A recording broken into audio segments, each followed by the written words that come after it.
नमस्कार, मी संतोष सुतार आणि आपण पाहतात शेल माझा. छत्रपती शिवाजी महाराजांच्या शिवराज्याभिषेक दिनानिमित्त ऐतिहासिक किल्ले पारगड इथं आयोजित करण्यात आलेल्या भव्य शिवराज्याभिषेक सोहळ्यात चंदगड विधानसभा मतदारसंघाचे आमदार शिवाजीराव पाटील यांनी उपस्थित राहून शिवछत्रपतींना अभिवादन केलं. यावेळी माजी राज्यमंत्री भरमोहन पाटील, माजी आमदार राजेश पाटील, जिल्हा परिषदेच्या महिला व बालकल्याण सभापती सौ विद्या पाटील, चंदगड पंचायत समिती सभापती विलास नाईक, उपसभापती सौ संज्योती मळवीकर, ॲडव्होकेट संतोष मळवीकर, कान्होबा माळवे, रघुवीर शेलार यांची प्रमुख उपस्थिती होते. सोहळ्याची सुरुवात भगवा ध्वज फडकावून आणि जय भवानी जय शिवाजीच्या जयघोषानं करण्यात आली. यावेळी आमदार शिवाजीराव पाटील यांनी शिवरायांच्या प्रतिमेचं पूजन करून त्यांना अभिवादन केलं.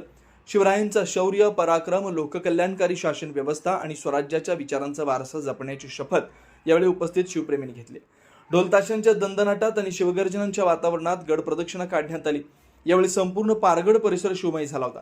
शिवभक्तांच्या उत्स्फूर्त सहभागामुळे सोहळ्याला विशेष रंगत प्राप्त झाली.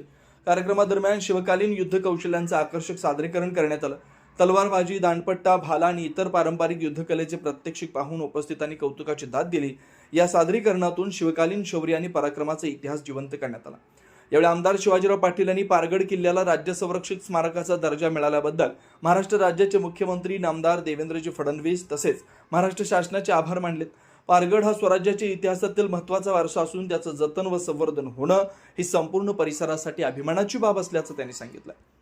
या सोहळ्यास पारगड हेरिटेज रण समितीचे पदाधिकारी, पारगड येथील ग्रामस्थ, विद्यार्थी तसेच शेकडो शिवप्रेमी मोठ्या संख्येने उपस्थित होते. ऐतिहासिक पारगड किल्ल्यावर संपन्न झालेल्या या शिवराज्याभिषेक सोहळ्यानं शिवप्रेमींमध्ये नवचैतन्य निर्माण केलं असून शिवरायांच्या विचारांचा जागर अधिक व्यापक करण्याचा संकल्प उपस्थितांनी व्यक्त केला.